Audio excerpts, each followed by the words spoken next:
tell me something. Do you want to retire? For the love of all humanity, I want to retire, but I'm not going to. I am on what I call the retirement at death program. Yes, work your ass off as much as you can, try to make money, but with the times that we got today, recessions and oh my good Lord, I don't think it's ever going to happen. I did retire. I made that jump and it was woo, we're out, man. We're out of it. We're out of the industry. And I got into my fitness industry, but then COVID came along and had a different plan for that. So I am back in the truck with you guys. Love it out on the road. I do love being out on the road. It's everything about diesel. I've said it before. I got diesel running through the veins, which is a good thing. Yeah, we're going to talk about retirement and trucking. How can we do it? Can we do it? Is it even a thing? Did you hear the news? We finally signed our lease to our new terminal in Atlanta, Georgia. That's right, and we're finally getting the keys to our long-awaited terminal next month. And we'll be able to open our doors to the public on May 1st. Our 3,000 square foot terminal is ready, fully fenced, secured, and operational. So if you're a company driver, owner operator, lease operator, and want to inquire more about our positions, email me at sponsorship@ettransport.ca or click the link below and I'll reach out to you. Now, if you are interested in watching our 7-part series on how we opened up a trucking company in the US, click this playlist over here. And now back to that video. You know what? With the fuel prices, with the recessions, with the cost of equipment, with the cost of repairs, everything like that, it is just making it so much of a harder industry. You know, trucking has always been an awesome industry, but the chances of actually being able to retire in this, you know, unless we have a good savings program and stuff like that that we're doing, it's not looking good for us. I try myself. My end game is kind of putting some money away in some RSPs. I've downsized on a lot of the things I've done. Unfortunately, you know, life takes its turns and, you know, I'm a single guy now. Now I get to live in a smaller little place, but I'm saving a little bit of money that way. My advice to anybody is save as much money as you can, put it to the side, don't spend foolishly. You know, it's hard not to. It's hard not to enjoy your life a little bit. You know, we work our asses off for it and, you know, you do deserve a little bit of fun time. Myself, I try to take on as many side gigs as I can and stuff like that. So I do things on the side to try to make a little bit of extra money here and there. One of them's this. This is a side gig for me. I come in and talk to you guys like, man, how can it go wrong? I got the greatest people with me right now. Ronan obviously is top of the luge. Alana, Emma. I should do it for free just because of that. You know what I'm saying?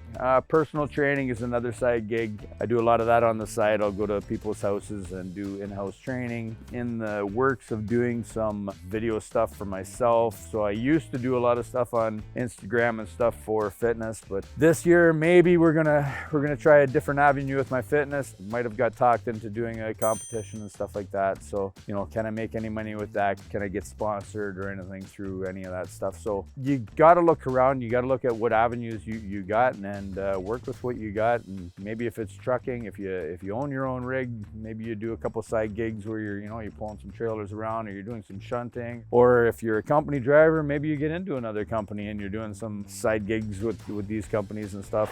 Anything you can do to make that extra little bit of money. What I try to do with that money is I try to take my side gig money and put that to the side or use it for paying car repairs or whatever comes up. Motorcycle season's coming, so we gotta make sure the Harley's looking sexy for the year.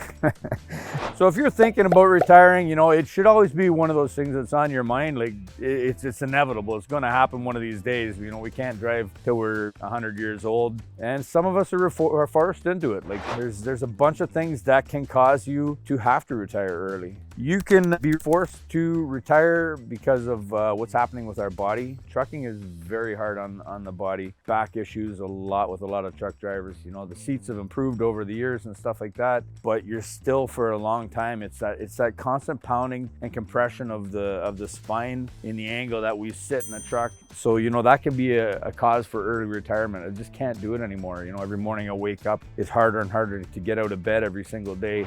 Another thing is definitely age. And, you know, it's one of the things that I'm facing. You know, every year I get a little bit older. I'd like to do that Freedom 55 thing, but that's only another couple years off for me. So Freedom 55 is not looking good. I'm more on that Freedom 95 thing, I think.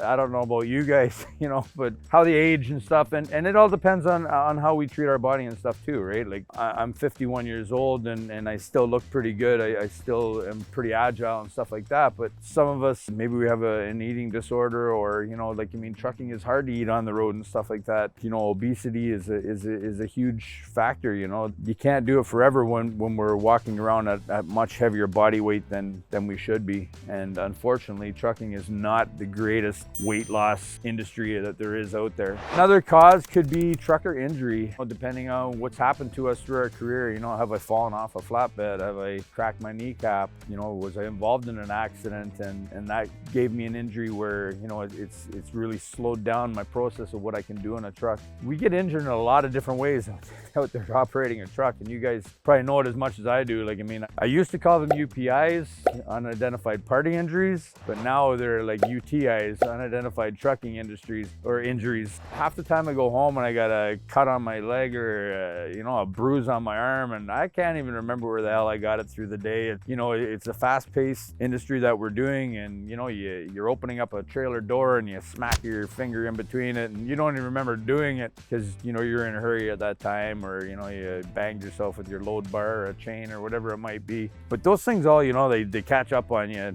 and over the years you've had enough of them, the body starts to slow down, and it's not as willing every single day to get up and do that same hard work again. So yeah, injury could be a big cause for an early retirement in trucking. A lot of people are forced to retire because of financial pressures. You know, do I own a truck? Can I keep this truck on the road? Can I maintain this anymore? Is fuel prices, you know, cutting me down, taking me at that last little bit that I had left? You know, lease rates or payments, companies closing down on a daily basis. You know, some of the big runners in the trucking industry. I think Ronan actually just put out a video on companies closing down. Check it out.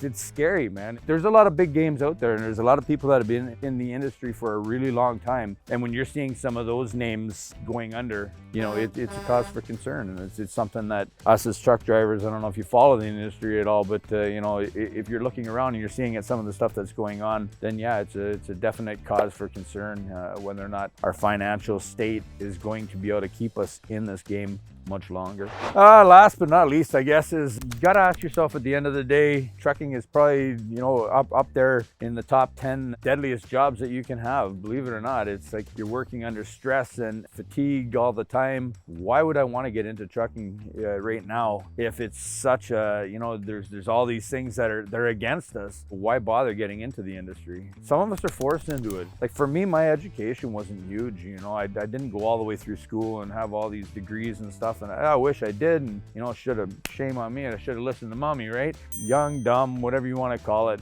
eager, just wanted to get out there and fly around, right? For me, I didn't have a whole lot of choices on what I was going to do. Trucking gave me a lot of different things, you know, where I got into the management end of it. I got into training people and doing a lot of the safety and stuff like that. So I had a lot of opportunities, and those came to me through trucking. Newcomers to Canada, I'm a doctor in my own country, but then I come over to Canada and I can't get into my profession. So I'm forced to get into truck driving and things like that until I can take my new exams or whatever I got to do. So it's one of the reasons that we do it, right? And somebody's got to do it, right? At the end of the day, it's a job, it's a profession. Somebody's got to get this product down the road. You know, if we all want to eat, if we want to have these new things, we want to go shopping, well, you know, the old saying of if you got it, a truck brought it. Somebody has to do the job. So I guess that's the main reason that we're still doing it. And some of us just love the road. Like me, you know, if I can't be in my fitness thing doing, you know, my dream was to own that gym, but if I can't do that, you know what, I love